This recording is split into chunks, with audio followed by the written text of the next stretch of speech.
Good afternoon, everyone. Welcome to Unit 3 of 2 Corinthians. This is a special week in the course because finally we begin to actually read Paul's text. During the first 2 units of the class, we've been building a foundation, a historical foundation, a contextual foundation, diving into what we can know about ancient Corinth and what we can know about the progression and sequence of Paul's relationship with the Corinthians. I hope and trust that you'll find that that context is going to be very helpful in informing your reading.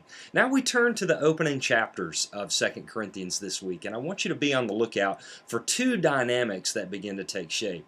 The first is Paul's introduction to 2 Corinthians. I know that all of Paul's introductions to his letters can seem somewhat formal and even perfunctory, and yet if we slow down and read, we see vocabulary, we see phraseology, we see themes that Paul introduces in his greeting section that will later become fleshed out throughout the letter. So make sure to pay close attention to how Paul greets his audience and how he introduces 2 Corinthians, because that language is going to be very, very important in ways that we don't automatically see right away.